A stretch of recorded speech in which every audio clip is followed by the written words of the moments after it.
Hello and welcome to the Whisky Comedian podcast. I'm Alan Anderson and today we're at the Islay Feis on the island of Islay in Scotland. It's the middle of May and I've been joined today by two of the distillery managers here from the island. First of all, we've got Andrew Brown from Bunnahabhain. Hello Andrew. Hello. Hello, and also Mickey Heads from Ardbeg. Hello. Hello, and we're sat at the pier at Ardbeg Distillery. One of the boats is just disappearing off. It's an absolutely cracking day. Beautiful sunshine. The Har was in a minute ago, but we've got the swans down in the bay and everything's grand.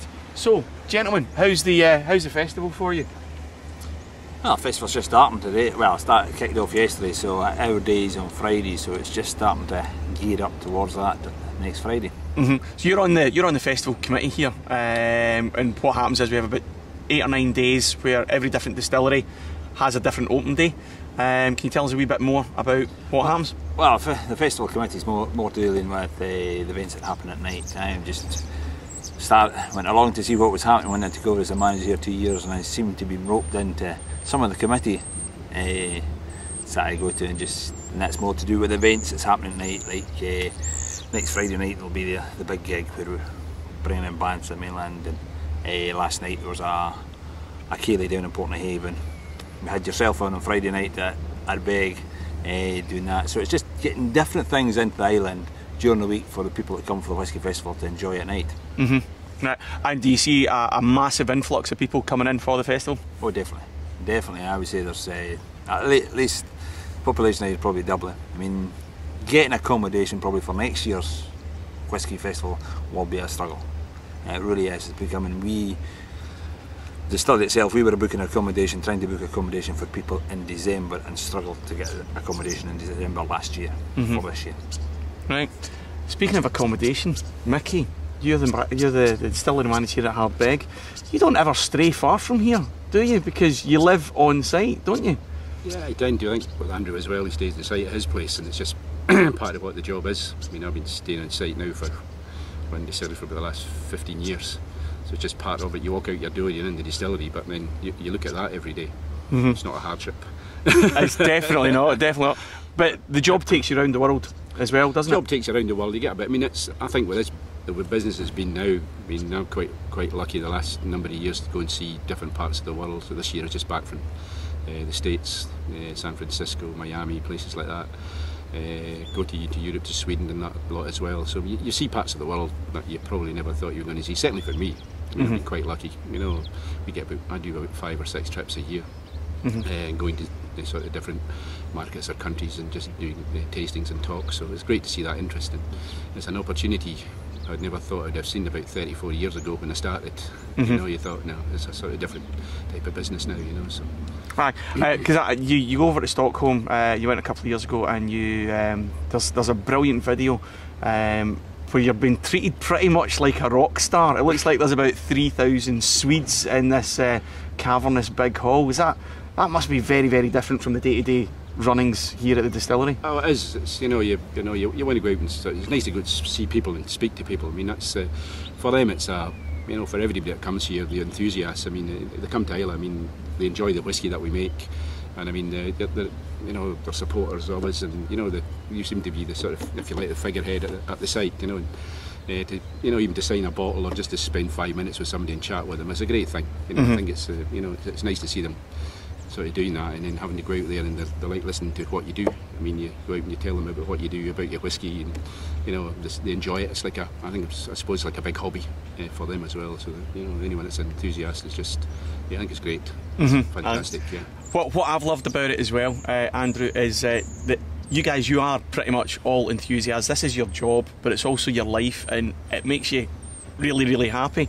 By the looks of it from the outside anyway. On Friday night when we did the gig here in the old kiln house, after the gig I was pouring the drams for the audience, and you were desperate to get your hands on a wee Galileo, and it was one of the last bottles of Galileo from Ardbeg that was sitting about, and you were pestering, and we'd had to hide it because there was some audience members who were tanning a wee bit more than what they were entitled to.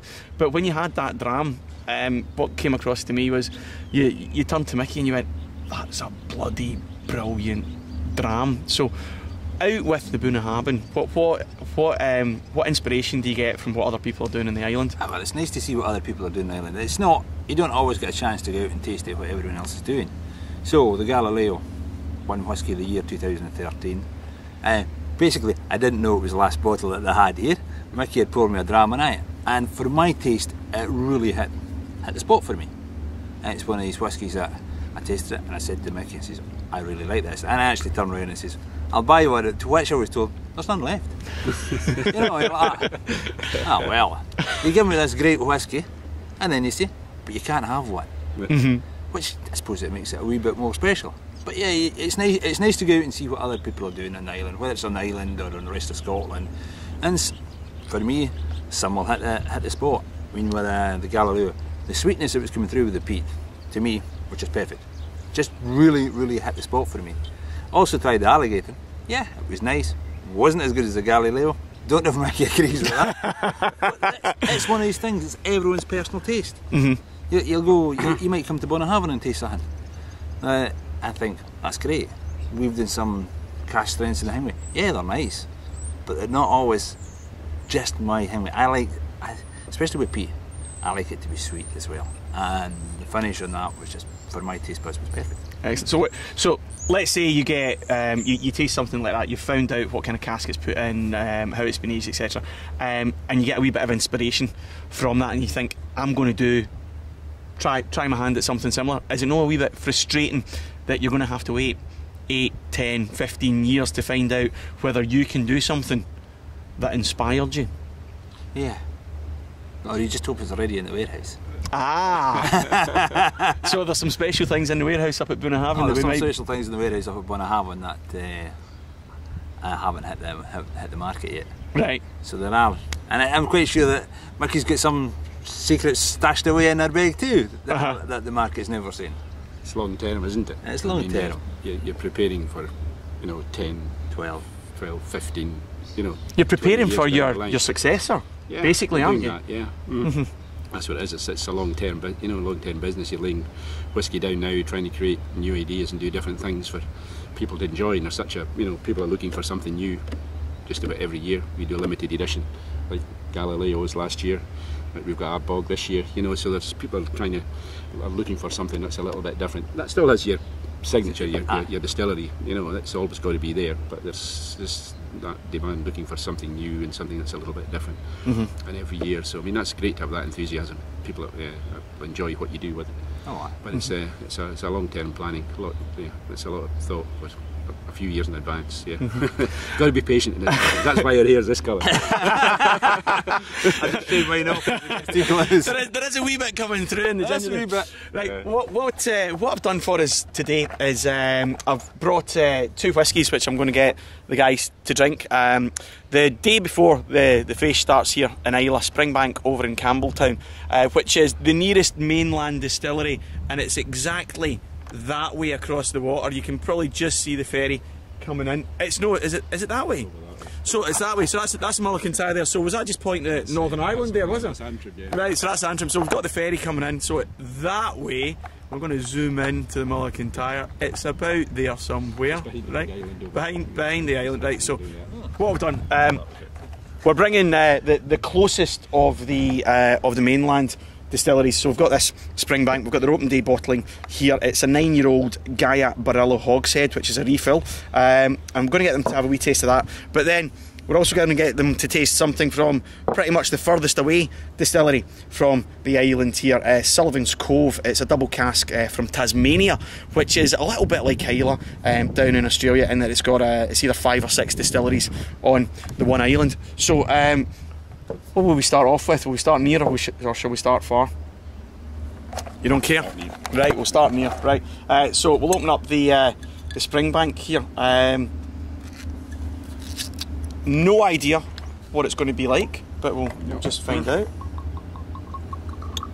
Right. Thank you.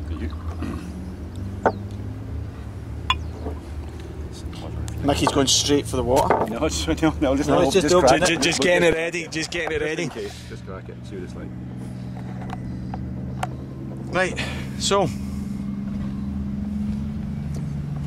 start with you, Mickey. Then have a wee swirly. like the nose on it. The sort of sweetness with Andrew as well. I like that sort of initial sweetness in the whiskey as well. Colour's quite nice, not too dark in colour. But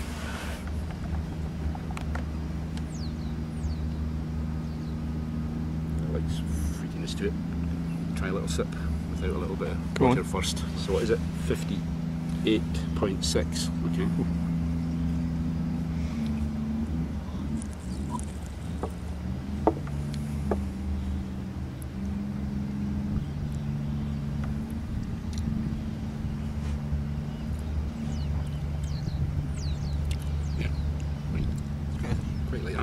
A nice sweetness to it. A nice finish to it. It's got a little bit of weight to it. Yeah. And a bit of sharpness. You can tell that it's got a 58.6. It's got a little bit of power in it as well. Covers the tongue, coats the tongue on it. That initial burst of sweetness from it. Quite a nice. Touch of peat in it. Touch of peat. Not a lot. So what? Not too heavy. Oh, I quite like that actually. Quite nice. Quite that. Gaia Borolo. It's an Italian wine. I think it's a dessert wine that it's been aged in. So the notes are coming through with the sweetness for that. Sweetness is definitely there. That's quite nice. I know that they did. It covers the tongue as well. It's sort of colour springing on the tongue, so it's quite nice. A couple of years ago, they did a long row bottling of this in the 7 years, and long row's their most peated expression, which they've got. The peat has 48 hours. The barley has 48 hours getting roasted over the peat, but they're not actually saying whether this is a typical 6-hour roasting from Springbank or whether it's a long row one. But nice. It's an enjoyable dram. An enjoyable dram. 9-year-old as well, that's nice.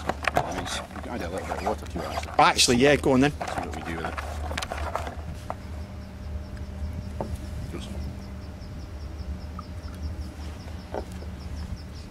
Got someone? You Oh, okay? yes, please. Well, that opens it up a bit. That definitely opens it up. I think it's actually fruitier with a touch of water in it. Get a sort of creaminess coming out of it, it's sort of citrusy note coming out of it as well, just as soon as you add the water to it. It does, just softens up.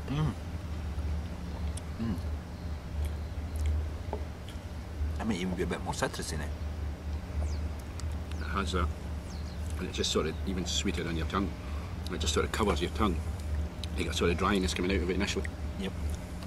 And it just starts, fills your mouth. Yeah, excellent with a wee drop of water in it. Yeah, just a little splash in it. I think it just foams it out and sort of relaxes it, gives you that little bit more. Cool flavour. Nose is nice. I like the nose on it. Initially, I think there's no reason if you get like the nose on it. For me, first thing when you get the nose in it, and you can think, well, I think I can quite like this.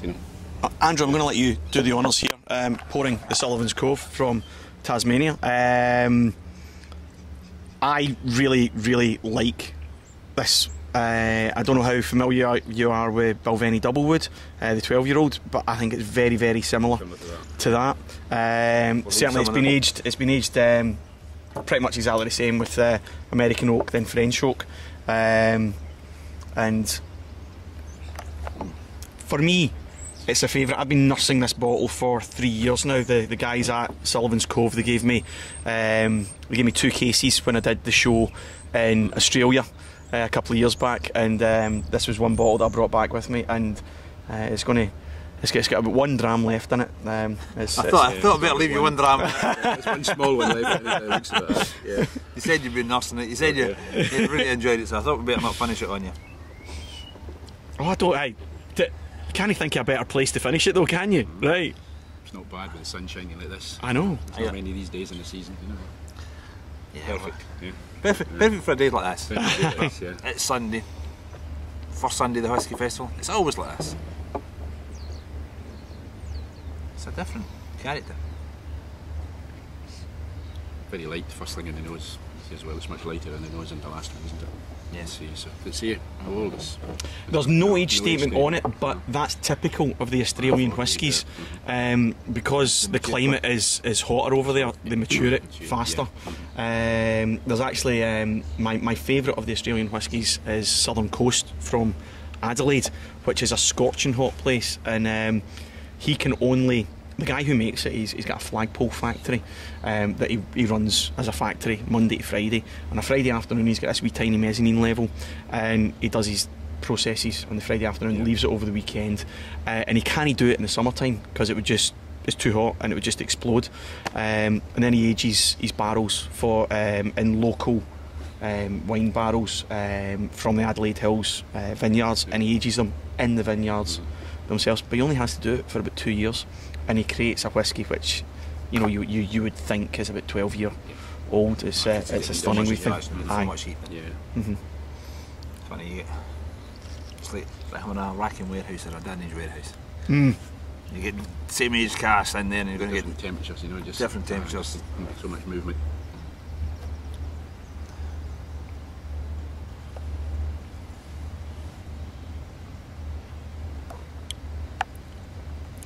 That's so much lighter. Very light. I mean, it's still 40%, but it's got a softness in it. Very pleasant. I mean, for me, I wouldn't even need to touch that with water. Actually, it's quite nice. Quite nice, like that. Got a sweetness on it. No, got maybe the depth on this one has a little bit more, you know, more weight to it. Being a Campbellton, obviously, but as well, but a nice style. A nice introductory. Nice introduction. Nice aperitif. Aye. Yeah. You know, it's not your full body dialogue. Something quite light. Quite light. Pleasant to drink, soft. Yeah. You give that to someone that maybe wasn't a whisky drinker, and that would come through. It's like one of the things I do in the shop up in Bunnahabhain, you get a lot of women come in, oh, we don't drink whisky. Do you like brandy? Do you like cognac? Aye, well, try a wee drop of this then. And they leave and they think, that was great, we'll have a bottle. Because we're at the opposite end of the scale. The Bunnahabhain 12-year-olds, the opposite end of the scale of that Ardbeg. Introducing new people to it as well is important as well, and letting them to taste and just understand exactly what's in it, what's involved, where it comes from, and what to expect from it as well. It's a big thing. Yeah, different cash, different flavours. All the flavour comes, and you know, the whole story or the history behind it all, and where it came from is a big thing. I think that's important. People understand it, you know, where the history and where it all came from, and why it's here, what it's doing, and what it is, because they're all different. In Islay, you've got something probably for everybody.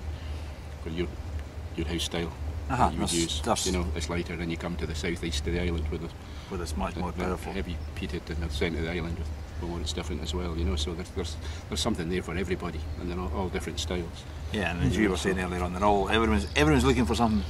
Yeah. If they know the house styles, then they're looking for that expression. That's the next one down the road. They're always looking for it. We see it quite a lot, and you'll see it too.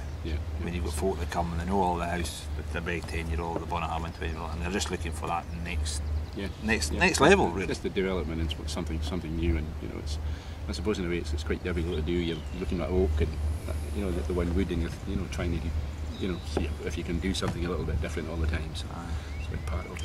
So tell us, just before we wrap up, we get lots and lots of people coming to the festival to have fun at the different distilleries, taste all the different expressions that they're putting out, new releases, things like that.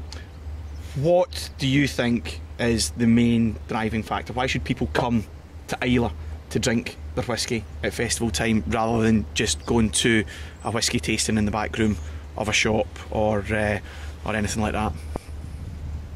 Is there any reason you can't do both? It's a very good answer, yes. You know, I mean, your whisky, you have it where you want, when you like. I mean, take it today, sitting here, beautiful scenery. Now, if you come out here with that same whisky and you had it and it would blow in a gale and the salt spray was in, it would actually taste different. So you're going to get different influences, even just in the weather in the same spot. So you can have it in both places. Yeah, just experience it as well. If you can come over and see it, I mean, you look where the location is. You know, I talk to a lot of people who come to the distilleries and say, oh, it always tastes better. You know, when you're at the distillery, it tastes better where it was born. Here, you're making whisky by the sea. You know, you sit up here and you look at this, and you take the whole. You've got a picture in your mind. You've got your whisky here, the situation. You know, and sort of some of the whiskies sort of have the character of where they are. You know, so I think that's important as well to bring over. And you know, people like to come. They know the people. We get to see a lot of people. People keep on returning back as well, so they're coming back for a reason. So they like the whisky. You love the island. Like the people here. So it's important. I mean, everybody who works in the distilleries are quite passionate about what they do, and that's, you know, when you speak to people around the place, and they like to come back and just see people enjoying what they do, I think. And I think a big part of it's just, you get a day like this, you think, there's nobody better. No, there's certainly not. Yeah. There's certainly not. Yeah. Well, gentlemen, thank you very, very much for your time today and for bringing us over. I had a cracking time on Friday night at the gig. Was it what you expected? Yes and no. Yes and no. In what way? I don't know. Comedian, whiskey. I was wanting to see how it tied up, and it did. It did tied up. It tied up for me. I sat in the back of that audience, the hall, because I was taking the money at the door. But I thoroughly enjoyed it. I think it was one that was sitting there laughing the most. I really enjoyed it. Good. Yeah, it was good fun. I mean, you didn't know what to expect. The participation bit was quite good with the folks coming in and what you tasted and comparing it to something. So that was quite good to hear. It was a good laugh. It was a good laugh. And I think everyone who was there sort of enjoyed. I did as well, because I was the same. Didn't know what to expect. I mean, I obviously heard about you doing this in some occasions before, but I'd never been at an event. But it was good. It was good. Good laugh. I laughed a lot anyway. That's for sure. I was more scared than any other gig at all doing this here, doing the Whisky for Dafty show here at Ardbeg on Friday night, because I was expecting a bunch of geeks to be at the show, whisky geeks. I'd done it the previous night at Springbank, and I did have a bunch of whisky geeks, but I was expecting it to be much. I was expecting it to be much tougher here on the island, but it was absolutely brilliant fun. It was my equivalent of playing Carnegie Hall or the Hammersmith Apollo or something like that. It was brilliant, absolutely loved it. Well, gentlemen, thank you for bringing us over to perform over here. It was a brilliant weekend, thank you very much. All the best with Ardbeg Day. Is that Friday or Saturday? It's Saturday for his last day. Saturday for the last day. And is it Thursday for yourselves? Friday for us. Friday, so you're Friday up at Bunnahabhain. Right, well, thank you very much. Enjoy the rest of your week. Hope the weather stays like this. If it does, it'd be perfect. Yeah. It would be perfect, yeah. Perfect. Yep. Well, to Mickey Heads from Ardbeg and to Andrew Brown from Bunnahabhain, thank you very much. I'm Alan Anderson. This has been the Whisky Comedian podcast from the Old Pier at Ardbeg at the Islay Feis in 2013. If you want to know more, please go to the website whiskycomedian.com, and we'll have lots of details about lots of the whiskies we've been drinking and the distilleries we've been visiting. Thanks very much. Take care. Bye-bye. Bye. Bye. You gotta get the cygnets in. Oh, you've got to get the cygnets in, don't you? Oh, they are wee cygnets. Oh, I could be bringing the wee one out here in 2 minutes' time to show her that.